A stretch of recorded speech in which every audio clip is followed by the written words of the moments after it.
Hello, welcome back to my channel. The girl from East. I ming tirang sim kawe adu mayam ai gi marup sa nungai ribro nungai ram gani haina su thaje adu hoi manipur da su yamna covid si adu kimatic spread oi kre mumbai da su adu mangai ni mumbai da su haina ngai laitana spread tawre adu hoi mayam da I si ngasi video ama share tawgen tawjabne adu Sunday so evening na tok su laite aduna pizza seme na pizza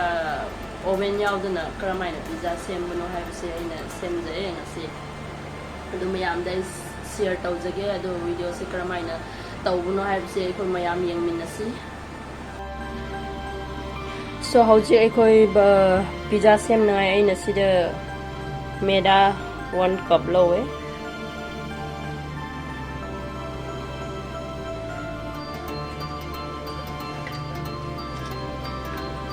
Yes, ki oyna thum khajik hapse ekoi sida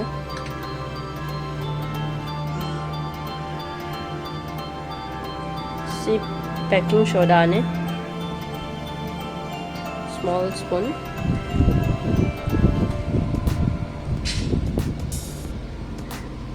packing powder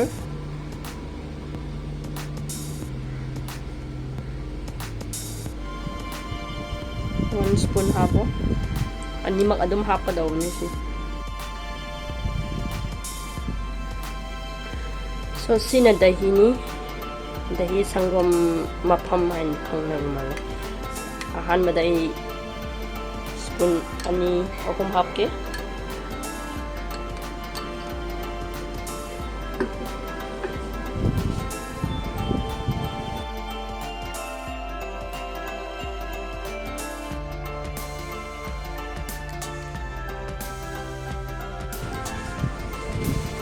짠 떨로 수마이네 통나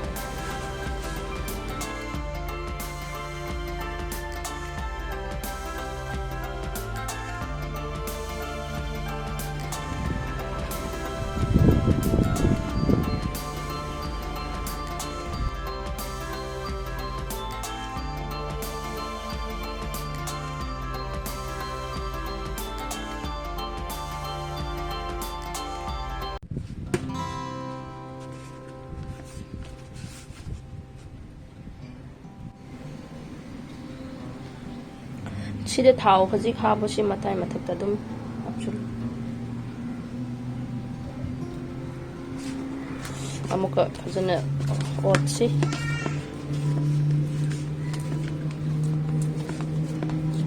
스마일 소프 오이 한게 더네 얼로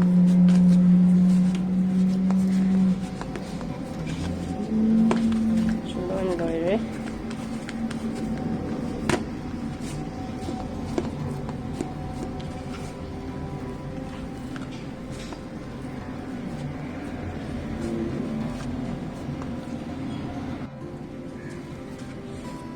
Hautik sumain oat kra matunda ai koi phi na su dum yabne do plate aman na su dum khup yabne ai di phi on use doge sumain na minute tranga thamo hauji ai koi pizza gi white sauce sem si pizza nga sai base to soft oil na ai thamba matam dai koi sauce kra main sem buno har ahan ma dai koi butter kra half si shida 1 spoon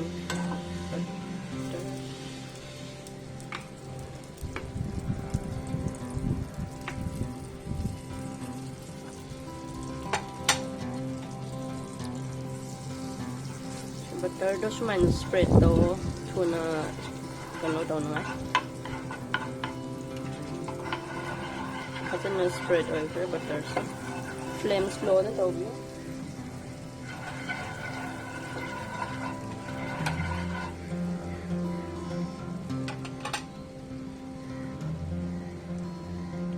butter spread oil kaya kasi koi ba kano hapsi meda kara hapsi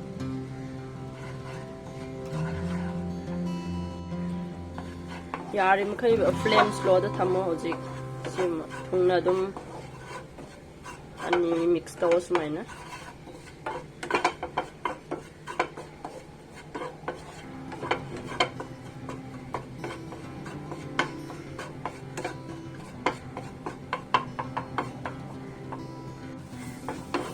mix tawrga adum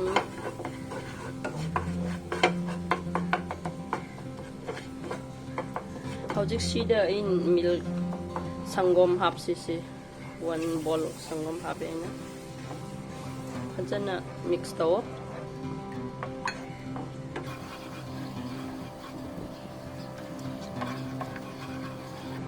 flames slow da thamba kaw no karigumba makhada kaadana ba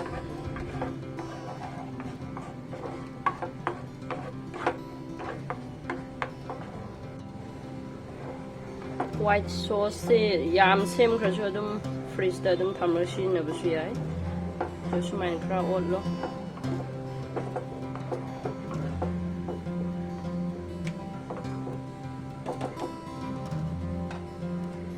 shida hoje ekoi black pepper powder khra hapsi mahau gi oina ba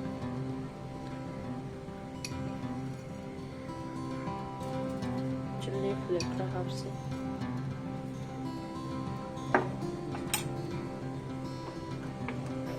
maro ashu ni hapsi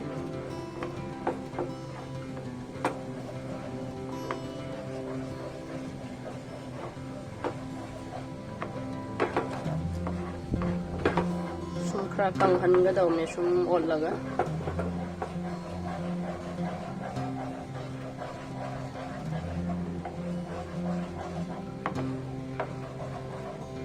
kharawan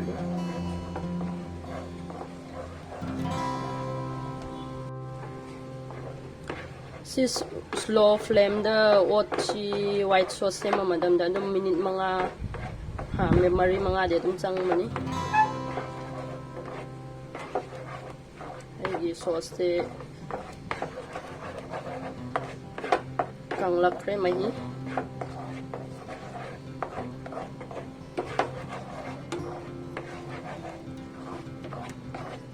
maru oina check shilo makha da ka da na ba slow flame da thama odlo dum ol laga challo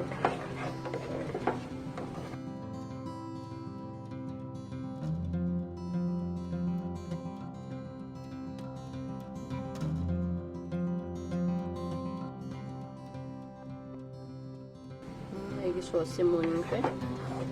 jek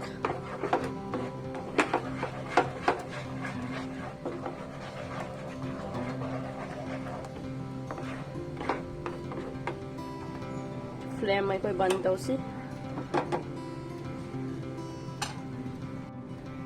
masai pizza base tot laga thambado yeng se karamba fiban leibno yam yengo yam soft oi kre hoje koi pizza gi base sem ga dawne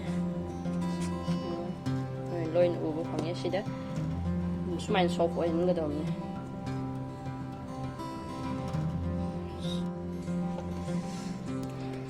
so hoji ai koi si pizza gi base to sem ga dawne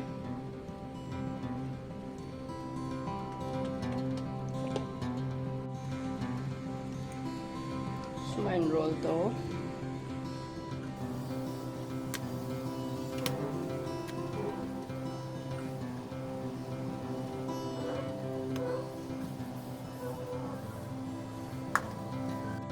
smain roll khra taw khra matung da ikoi plate ai si steel plate se use tawe si da ikoi smain thau khra tayo hoji asi gi bread se si gi plate ta tham se smain na khutuna smain khra spread taw bio si da pahan se kai yam na su pahan gano to pa tum sang amada pahalo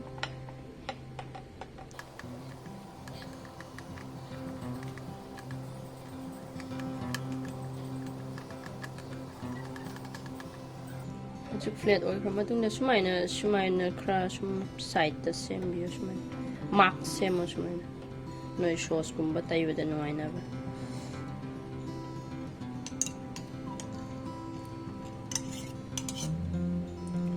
red sauce ne haina tomato ka onions ka duga red chili na same bane dum cha mana na white sauce same bugum na dum same si mathak ta khra suman tayo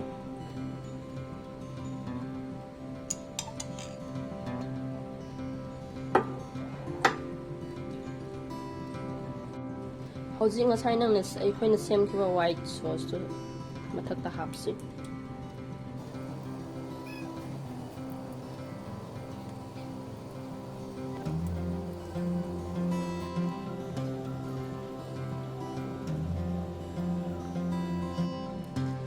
sida aina cheese khara spread tawraga thame cheese khara hapsi sumaina cheese na adum mayam na hena adum pamna bane cheese to sum khara yamna hapke ai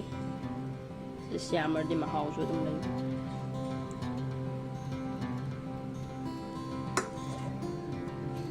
aina ka thame sida capsicum daga onions tomato khamina sinba haibadi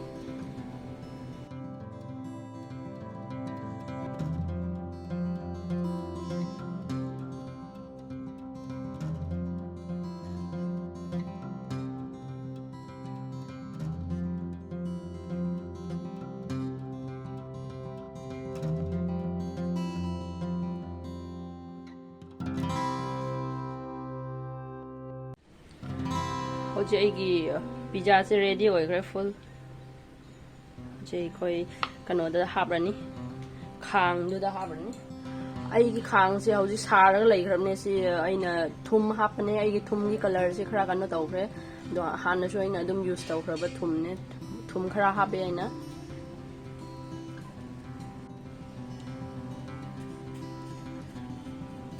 si once nang na thum do sagra matung da sida aikoina katuri mayai da thamsi sigi tengot masana ai magi mateng nei shem ga dorim ni pizza si mayai da sumain thammo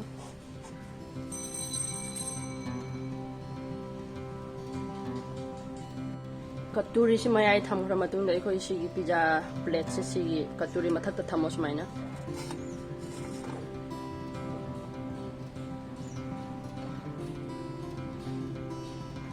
flame slow da thamga dawne low da koi minute ranga natraga 20 minutes or 15 or 20 minutes adum flame low da thamo danga sumaina khubo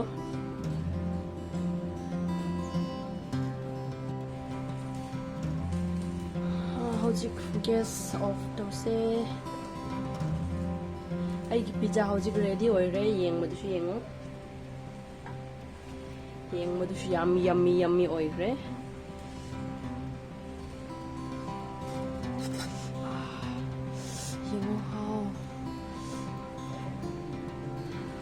how ga do man khre mayam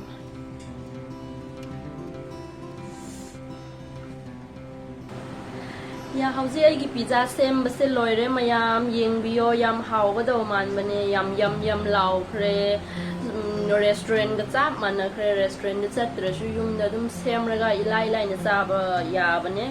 aduna hoi aina thaje mayam ai gi video se soidana pamlam gani haina do pam dusu pam biyo aduga like and subscribe tawba kawbigno mathangi video gi damakta adum subscribe tawbiyo any comment le su comment tawbiyo aduga ya aduna mathang hapta da amuk thengnarase bye